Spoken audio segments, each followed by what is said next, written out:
On the show, we have a Polaris-nominated artist who has a new album out called Words Are Spells, Thoughts Are Magic. Joining us for the first time, Which Prophet? Yeah, Which Prophet? You just said that. Retweet. Yeah.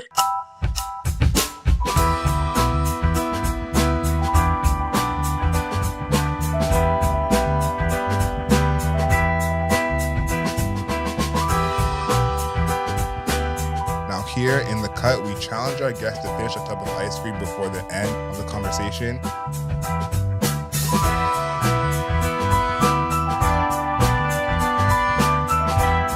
Welcome. Thanks for having me.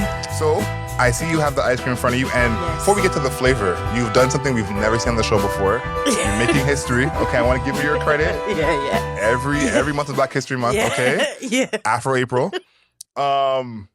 The spoon. You brought your own spoon. I brought my own spoon. One, because I'm an environmentalist. Okay. Two, because I don't like the wooden spoons that they hand out. Okay. Even though that's supposed to be, part of the whole environmental thing. I'm not into it. You're like environmental deluxe. Yes. Like the wooden spoon is not enough for you. You're it's like, not enough. No, I get it. Okay. This is a very beautiful, nice, perfect spoon. Perfect. Okay. It's going to help me. And you chose vanilla as your flavor. Yeah. Talk to us about that. Because usually we ban vanilla as a flavor to be chosen. Really? Yeah. For you, I said, we can bend the rules. I feel like it's been a long time coming for you to be on this show. Yeah. So I didn't want to ruffle any feathers. But tell us why you chose this. Okay. The reason why I ordered vanilla is because there was no chocolate. And I looked and looked for chocolate and there was none. And I was like, what else can I get? I don't like cheesecake. I saw the strawberry cheesecake one. I was like, okay, I don't really like cheesecake. And then I saw vanilla and I was like, I think this is it. I think a classic flavor is good and it'll allow me to break, what is it, 13 minutes? 14 minutes, right? 14 minutes. Right, Chris? From Malik from the free label? Yep. Okay, yeah. So. It'll allow me. Those other ones had too many chunky things in it. I was like, no, this is a full meal. I guess I got to give you credit because initially you were trying to root for everybody Black, go for chocolate, and you weren't able to do that. So your heart was in the right place. Yes. Okay, so you can get started. Know what? Vanilla is not white. Vanilla is Black. It's the milk that's white. I'm just... gentrified. Vanilla ice cream is gentrified. Yes. Okay, so you can get started. I want to see where you're at with this. Okay. I do have some faith in you. I do want to go back in time because I've been following your career for quite some time. Oh, wow. It looks so delicious. It looks good. It looks good. I did a quick search in my phone. I don't do this often, but I was like, I'm sure there's some Which Prophet things in my phone, and there were. Your name had been in my phone more than a few times. Nice. And a lot of it was for like your music when I first started this radio show. And thinking about that compared to this, obviously you're a little bit older than you were then.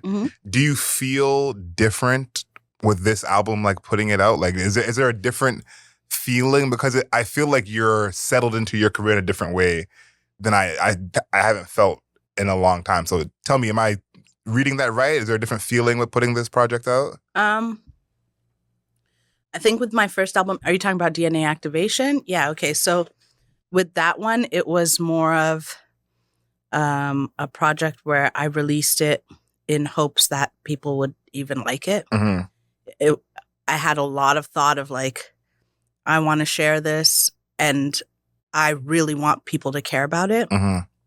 Whereas this album is like, I just want to share this. If you like it, you like it. If you don't, you don't. I put a lot of stress on myself for the first album to be like, I got to make a name for myself. I got to do this. Whereas this album, Words Are Spells, Thoughts Are Magic, is more about healing and it's more about myself and setting boundaries. And so I think I explored that more, even with like releasing it and who I talk to in terms of promoting it. And I think too, it sounds like there's less of that like external expectation. Because something I always ask when I do written work is like, how does someone define success? And every artist is different. They may have a certain award they want to win, or they just want to get their name out there a little more. It sounds like that's not kind of where you're at with this one in terms of expectations of some kind of thing coming from this album. I would love anything to come from it. No, I'm not blocking myself, but I'm not standing around being like, if this doesn't happen, this wasn't good enough. Yes. This is a fantastic album. I'm really proud of it. So it doesn't matter if other people are not into it because I don't care. Like I'm not at the, I don't care. I care so much about how I'm feeling versus how other people are. No, I think that's healthy. It reminds me of this interview I saw with Joey Badass. He's talking about his big song. I think it's called Devastated. And he was like, Devastated sounds like none of my other songs that I enjoy performing. So he began to hate performing that song because it's what people knew him for. It wasn't what he wanted his sound to sound like.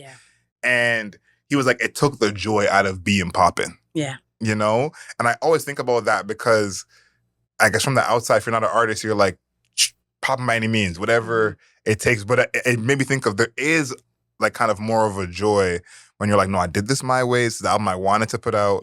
And I feel better about it becoming something. I want you to give some advice, okay?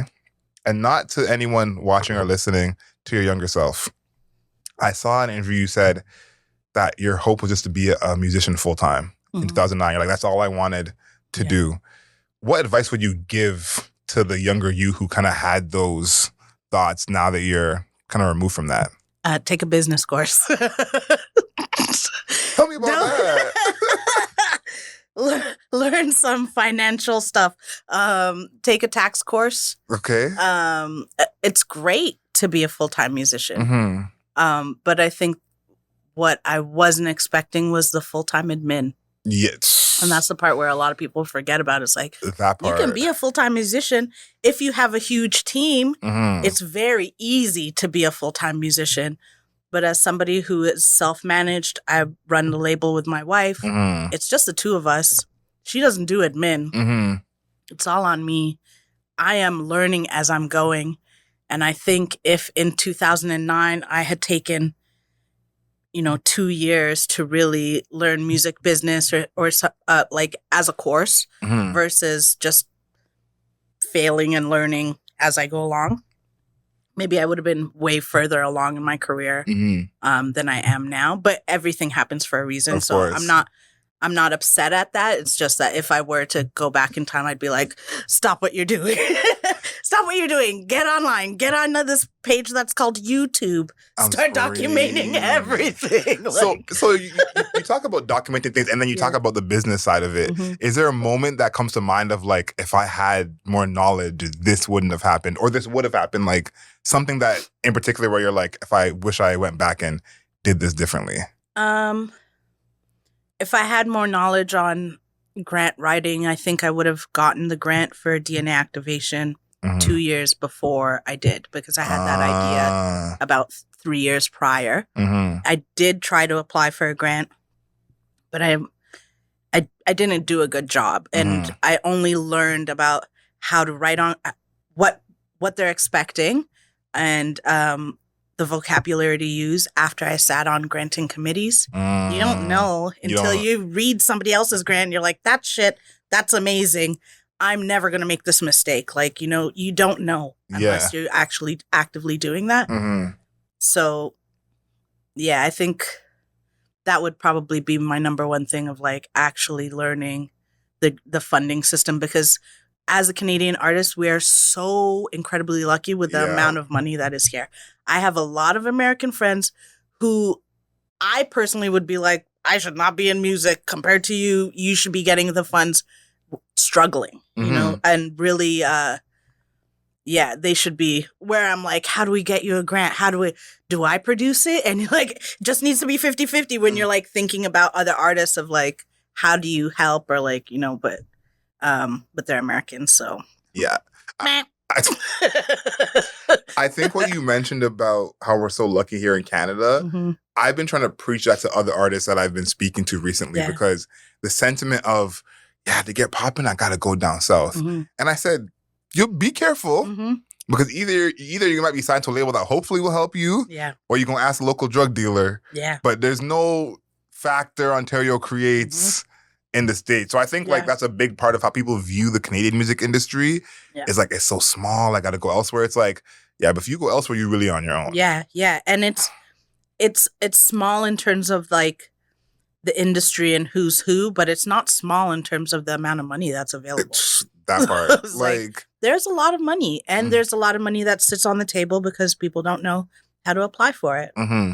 And the same people get grants over and over because other people are not recognizing that they can also apply, get a letter that says it wasn't good enough, and be like, I'm going to call that person and find out why. Tell me why, yeah. Tell me why so I can be better, so be best. Yeah, I think that's like something I think the younger generation is missing. I spoke at an event at the end of February, and there was someone who their daughter wants to get into music. They're singing, they're like, teenager, and they're like, what should we do? And I said, first of all, collab. Yeah. If anyone you know around you who even has a stink of talent, collab with them. Yeah. And then I said, start applying for grants now. Mm-hmm. Like, they were super young, but I thought of that because when I was in school, that was like the cheat code. Yeah. There's all this free money attached to your secondary education.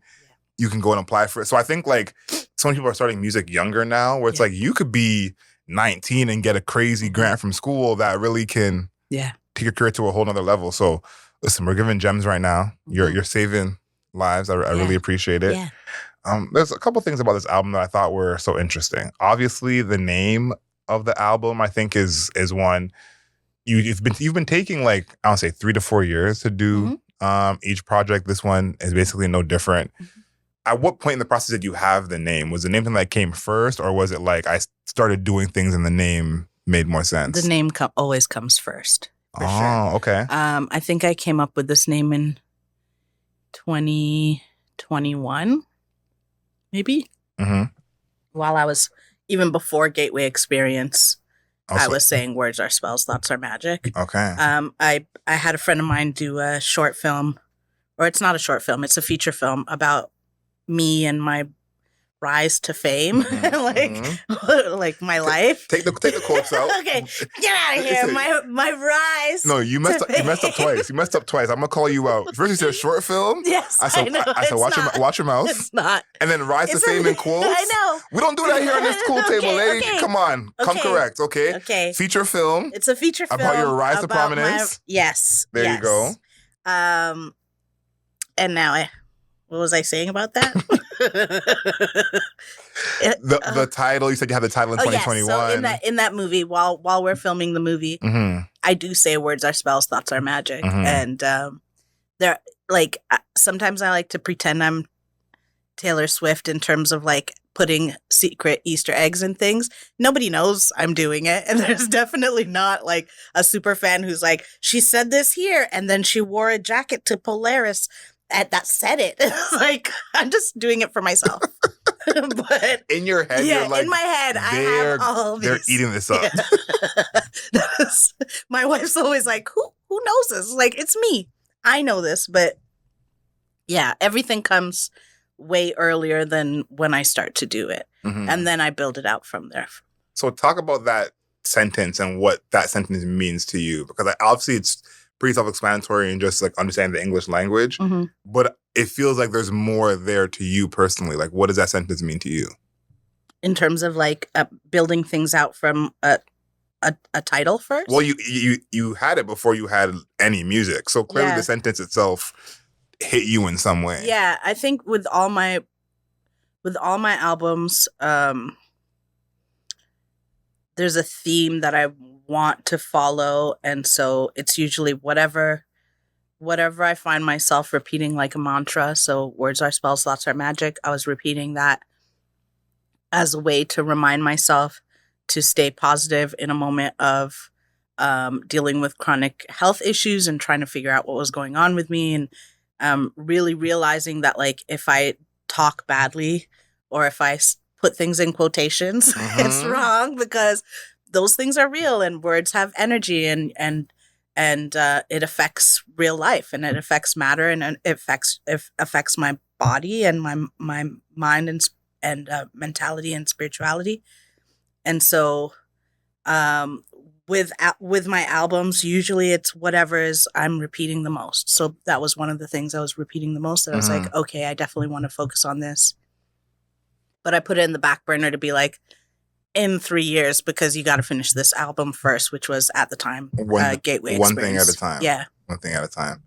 You have this line in the album that I kind of noticed right away. And it goes to what you're saying, because you're talking about like, positive self-talk and, the power that words have. There's a quote I always say is that if you believe you can't do it, you're right. If you believe you can do it, you're also right. And I think about that here. And you said, maybe a few times on this song, Breathe, I think it is. You say, I'm right where I'm supposed to be. What was going through your mind that you kept saying, I'm right where I'm supposed to be? That song was a song I wrote about feeling like imposter syndrome with everything that I'm doing in music, of like dealing with chronic health issues, or like, so for like 10 years, I was trying to figure out what was happening with my health. I was having a lot of seizures and things that were just not making sense. And then in 2023, after I dropped Gateway Experience, the doctors told me I had a tumor in my brain, in my third eye. And they were like, no big deal. We'll get it out. It's a really easy thing. And I was like, yeah, it's so super casual. And so during that time, it was like this idea of, okay, I'm going to have this surgery, and then I have to take time to heal. But if I take time to heal in this moment where my career seems to be going up, will I be forgotten? And then in that time of will I be forgotten is, am I even worthy enough to come back if I am forgotten? So that song was really me being like, hey, everything happens for a reason.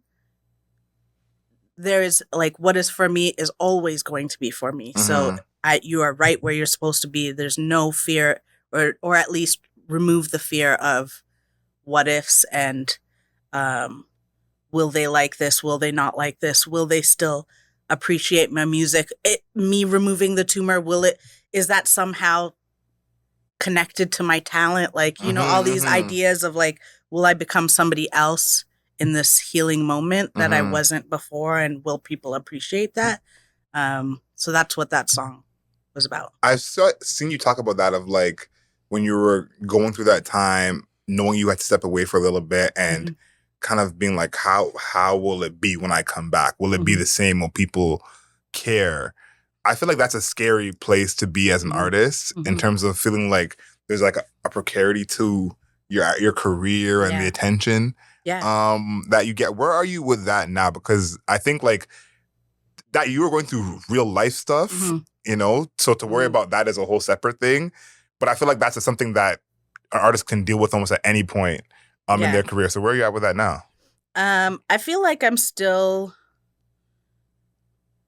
navigating the healing and navigating the people that I want around me after all of this, because it really highlighted who saw me as a person and who saw me as a product. That part. And so it really, really highlighted that for me to be like, oh, even if somebody I'm working with, even if the opportunities I was getting with them was great, in this moment in time, the thing that I really needed wasn't what they were providing. And so what is it that I actually want? Is it the opportunity that might come from being around this person? Or is it really feeling like the team that I have really cares about me first before making a dollar, right? Because it really, it was just like a wake-up call of like, you cannot take a break,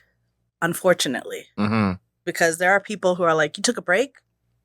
You're going too slow. You should be faster. I thought you were going to be faster, so maybe we don't want to work with you. It's like, whoa. Or people being like, this is a health concern, so you are a liability, an wow. insurance liability if you're Yeah. going to perform. What if something happens? It's like, oh man, that really sucks. Yeah, It's that's like, crazy. And as someone who used to throw events, I understand, but I don't agree.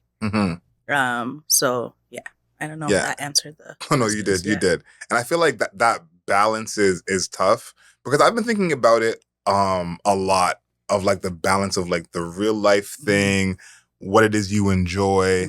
And I've having this like sports parallel a lot, especially getting to see people who I look up to, or who like, doing well in their field, seeing how they move. Yeah. And the sports example I think of is someone like Dirk Nowitzki in basketball. He played 20 years for the same team. He's around the team now. And they asked him like, what do you miss about the team? And he said, I miss being on the bus. Yeah. He's like, being on the bus with the guys after the game is what I miss the most. And I thought that was, a little crazy. I'm like, you're an MVP, man. You're a champion. Like, yeah. You've had higher highs. And then I thought about it and I said, he's a gazillionaire who doesn't have to work again. Yeah. When is he ever taking a bus again? Like, he's never taking a bus ever again, basically. Yeah. And to like hang out with these guys in this way, never happening again. So I think about it in your field where, performing is fun. Having these moments at award shows can be fun. But it's like getting to like kick it with the crew, or knowing you feel loved, almost holds more weight the further you get. That makes sense. That make any sense? 100%. So I totally understand that, because I've been thinking about that a lot of like, is there a way to do both? It's like sometimes you sacrifice one for the other, and then you got to overcorrect after a certain time. Yeah. Can you build both at once? So I guess we're learning if that's if you have really a good team and a good support system and a good community, yes. By yourself, I don't know. It's difficult. One more time for people in the back. You can't do nothing by yourself. No. Can't do nothing by yourself. This album, Words Are Spells, Thoughts Are Magic, has two sides. A side A and a side B. Yeah. I want you to walk me through that, because that feels pretty intentional in the creative process. Yeah. And I feel like that's an interesting way to create an album, kind of knowing where things are going to land. So talk me through that. Yeah. So I originally had pitched the album as side A being more like meditative sounds, and then side B kind of being like dance party aspect to it, and that I was gonna produce for the first time by myself side A, and then my wife Sun, who produced all my other albums, was gonna do side B. Wrote the grant for it, and they're always like, what's the challenge? How are you challenging yourself? And so I was like, well, I'm challenging myself by making beats. I've never done this before. I don't do this. So, but I know what sounds good. So let me try. So at first I started the meditative stuff, and I was like, I hate this. Like, that's real. the idea was cool, but like actually doing it, I was like, I don't like this at all. I don't like these sounds. I can't write to it. It was just a little too relaxed. Yeah. And then so I decided, okay, what is it that I like with other producers? What are the things that I like? And I'm like, well, I like 90 BPM. I like hip hop. I like jazz. I like field recordings. I like things that have real life elements to it. So like I've recorded my aunt singing. I've recorded my aunt talking in one of the songs and sampling that. So side A is Words Are Spells, songs focused on healing and boundaries, and produced by me. And it also features Fevin Kidane, who's an Ethiopian Eritrean jazz musician based in Vancouver. And then side B is my wife, Sun, producing it. I guess it would be more leaning towards like a hip hop, trip hop, jazz vibe. I don't know. I just like to throw out different genres because I'm like, just say things. I don't know. It's one of these things, all of these things. Yeah, like, do you like it? It's what it is. But so the idea was just to showcase both of our talents, and also to challenge myself and to try something new. On track 5, you have this live recording from your son's Yeah. graduation. Yeah. I saw you talk about that. I don't have any children, but that I felt that one. Yeah. Because the theme of being proud of them, which I think is like, you know, so huge. And then you're talking about being proud of yourself. Yeah. Being a young mother, your health issues, what you've overcome. Talk about that feeling of being proud of yourself. Because I feel like, as simple as it sounds, it's not always an easy thing to do. So just talk about getting to that place where you can be proud of yourself. And even like seeing your son graduate, like that's another reason to be proud of yourself. Yeah. I think when I started that song, it was just going to be sort of like a focus on my son. But getting the like translation from my aunts being like, well, what is that song you guys are singing? What is it about? And hearing them say like, well, it's a song about, you know, be proud of your child, but also about being proud of yourself. And it really made me rethink my life and how far I've come and all of the obstacles that I've had to overcome, and really be like, wait a second, like I did not do any of the things that my son did. So like he graduated high school. I did not. I was pregnant during high school. He graduated university. I didn't go to university because I was raising him, like, you know, so it's like things that were happening, but it made me realize that like if you are not proud of yourself first, you can't expect other people to be proud of you, right? So I really had to recognize like, hey, I may not have all these other life accomplishments, but I have gone through it in a different path. And I'm proud of that. Even though I'm not like, you know, I can't be like, I graduated from York University for this or whatever. I still know that my work ethic and my lived experiences are pretty much the same as somebody who would have gone to school or something like that. So like those ideas of like, this is where you need to be successful is not the same in my mind. It's like success is, am I healthy? Is my family healthy? Are we happy? Are we doing the things that we love? Do we support each other? Are we allowed to dream and be like, yeah, and know the importance of dreaming and like believing in oneself? Like that is more of a success than me having a piece of paper that said I did something when I was 18. And it's like, it's not transferable. Yeah. In a sense where, let's say you got that piece of paper, but didn't become the person and creative that you became. Yeah. I couldn't see you being like, happy I got that degree though. Like, exactly. it doesn't work that way. So it's kind of like, you did some of these things that you wanted to do that you're proud of doing. And this is nothing that I have written down that I'm like more excited to talk to you about because I'm meeting you for the first time. Yeah. One thing I've noticed is how you talk about yourself. I feel like that's changed. Like, I feel like seeing the press that you've done recently compared to the press that you may have done 10 years ago. Yeah. It's like how you talk about yourself feels so different. And maybe I'm just noticing that that's how I think. Yeah. But like, tell me about that journey of how you talk about yourself, because the talent's always been there. You've always clearly known that you're talented, but I feel like you talk about yourself differently than you did 10 years ago. Yeah, I think 10 years ago it was still this idea of I wish I could be this singer, this artist, this person. And now it's, I know I am. And I've done this. I've done all these things. And it may not be that I'm like, I'm not signed to Sony, or I'm not, doing these huge 50,000 person showcases or anything like that, or concerts. But I know that I've come a long way. Like, and that's literally in the song. Like, I've come a long way, and I know it. Because I do look back to be like, what was I doing, 5 years ago? What was my dream? What did I write in my book to be like, I wish this would happen?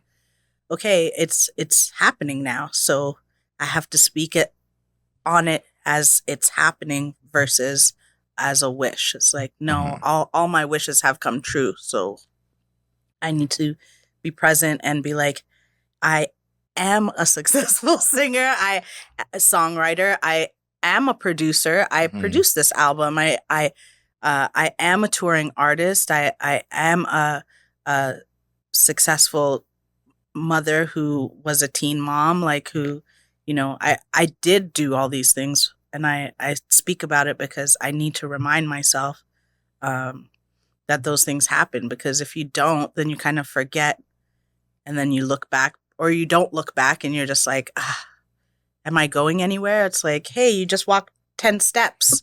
You were down there before, now you're here. You're definitely moving, so it's a way of just reminding myself to keep going. Also, my wife is my number one fan of speaking positivity and light into myself, because she's like, don't do that.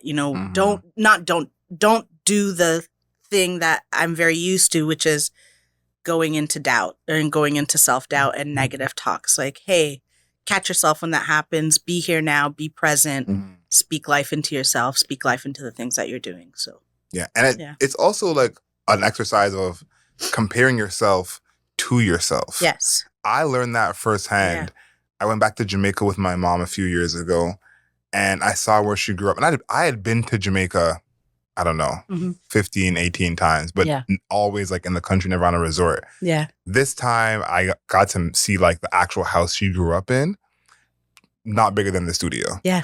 And I thought to myself, and now I understand why all your relatives act like you're Oprah Winfrey. Yes.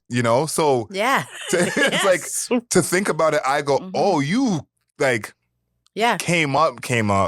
And I think there's that part of it where you're looking forward, comparing yourself to who's wherever you want to be, instead of looking back and being like, no, I would have been, So I think like those are the things that I can see in how you're talking about yourself now, that I'm like proud to see more than as artists, as a person. Yeah. Because if that's something that I think about is like, are they able to enjoy how good they are? You know what I mean? I used to throw up before performing. I'd be like, M&M spaghetti, mom spaghetti. Like, I'd literally be like,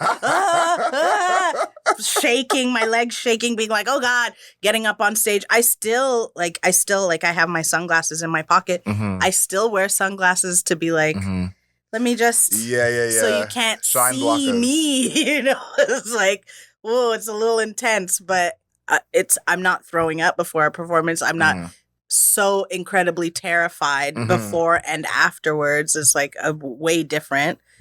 I would be scared to perform in front of 10 people, and I have performed, like when we did our show at Montreal Jazz Festival. I think it was like 40,000 people, and I was like, this is crazy. Like, I can't believe I'm on stage right now and I'm not crying, being like, I hate this, but love this at the same time. It's like, it's your words though. You said I'm right where I'm supposed to be. Yeah. That's a phrase that I feel like is the biggest lifesaver for me when I'm in a position where I'm like uncomfortable, or I'm like, am I supposed to, like, why am I here? Yeah. And then I go, oh, I'm actually supposed to be here. And then when you think of it like that, it's kind of like, oh, like there's a reason why I'm in this spot that I'm in. Let's take a look at the ice cream. Where are we with this? It looks like halfway. You know what? It's halfway. I was doing this thing where I was like, I'm going to eat around it. I'm going to eat around and it's going to go down. It's a little moat. No, it's not. And then I kept looking up at the time being like, this is not 13 minutes. I did not do it in time. So this is an incomplete as of now. This is an incomplete. I'm very disappointed, but like, I just don't understand. Did those guys even talk in their interview? Well, here's the thing. It was two of them. Okay. So it's a little, Okay. But I will say, Aquaculture, living legend. Yes. He did like 15 minutes over Zoom. Wow. By himself. And then he goes, I got a second one ready to go for me. I said, don't flex, man. No. Okay, first of all, he's like 6'5", so that's not fair. Okay. That's not fair. I'm just a little baby. Okay, all right. We'll go with that narrative. This question I feel like is so interesting because, it's, I guess, topical right now, but when celebrities get $100 million, they buy an exotic animal. Michael Jackson with his monkey. Justin Bieber with his monkey. Yeah. Mike Tyson with his tiger. So when you get $100 million, what animal are you bringing into your life? Oh, man. Okay, well, I love elephants, but like I would have to be like, back in Kenya in a safari. You got $100 million. Yeah. You could be on the moon if you want to. Yeah. Okay, so then I'm gonna say an elephant. Mm-hmm. Yeah. Chris, how much elephants have we had people say on the show? I feel like it's not that many. Yeah, I feel like we don't have that many elephants. Now, I've never been interacted with the elephant. Yeah. I've heard good things, but people tell me they are very peaceful. They're very peaceful. They're incredibly smart. Yeah. They cry when another elephant dies. They cry and they bury their elephants. That's pretty cute. Wild. And they can smell water like 100 feet down. Like, yeah, that's kind of crazy. Yes. Yeah, I've always heard people say that elephants are so smart. I'm very dubious. I'm like, how are we measuring that? It's because also they're animals. Yes. So them doing anything is impressive. You Yes. know what I mean? It's like when you go to see your friend's house and the dog remembers you. You're like, oh my God, you remember me? Dogs are very intelligent. Have you seen the dogs that press a button and talk? Yeah. Oh, let's not get started about that. That's really intense. Did you see the dog that had an existential crisis? Yes. And he was like, why dog? Yes. Yeah, why dog? Why me? Looking in the mirror, trying to figure out what was going on. I felt so bad. I said, you should not give him that keyboard. You should never let him talk. But again, measuring like an animal's intelligence, Yes. you know what's funny? It's almost disrespectful because we just expect so little. Yes. That's like, oh, you know what feelings are? Genius animal. Exactly. Oh my, you cried? Yeah. Oh my, you're so smart, Yeah. you know? So we expect so little that it's like, Yeah. So listen, I'm not rolling with any of these animals are intelligent Yes. stuff, but elephant I think is a great one. Yeah. This last one is a segment we have on the radio show called Wednesday Wisdom. Mm-hmm. A motivational quote or saying either you remind yourself of or the people around you. So what's that quote for you that's always either running through your head or you're always repeating or just always writing down? I guess it's one of my quotes. I always say visualize, write it down. Big time. Yeah, because I think that's how I got here. I visualized eating the ice cream. Mm-hmm. I wrote you guys that email being like, hello. Actually, I think I harassed you a few times on your Instagram. And then I wrote the email being like, harassed is strong. It was polite. It was polite. It was polite. Mm-hmm. I mean, but visualize. Yes, visualize and write it down. And those yeah, I think visualize, write it down is my number one quote. I always say that, and I do it as well. No, listen, I'm a big journaler. Yeah, that's something I take very seriously. So I'm with you on visualizing and write it down. Mm-hmm. I always say you have to see it before it happens. Yes. If you are only going to believe the things that you see, yeah, then you're going to be in a different spot. Yeah. So you got to see it before it even happens. Yeah. Let's look at the ice cream one last time because I feel like we're not. It was. I feel like Okay, first of all, I feel like it got higher. This is what I'm saying. Is that physically possible? I think what happened was that I made the moat, right? I did the thing, and then it started melting, and then, like, scientifically, it started Scientifically, yes. Scientifically, it started pushing the ice cream up. Like, the melted part went underneath and pushed the mound up. That's what I'm going with. Okay. I'm not a mathologist, but that doesn't add up to me. Okay. It does not add up to me. It was delicious, so thank you, Eva's Original. Yes. So this is a history in the making because we're recording this a day before episode 300. Yes, I saw everybody. Yes. Yeah. So I'm very excited that we get to do this right before history gets made. Thank you for joining us. Thank you for having me, and congratulations. Thank you. It's been a pleasure. Guys, if you haven't yet, please check out the album, okay? Make sure you subscribe to us on all your podcast platforms. 5 stars, not a single star less. Find us on the interwebs, okay? The Cool Table Live on Instagram, The Cool Table on YouTube. You can find me as well. AdrielSmiley.com on Instagram, AdrielSmiley.com on TikTok. And until next time, know yourself, know your worth.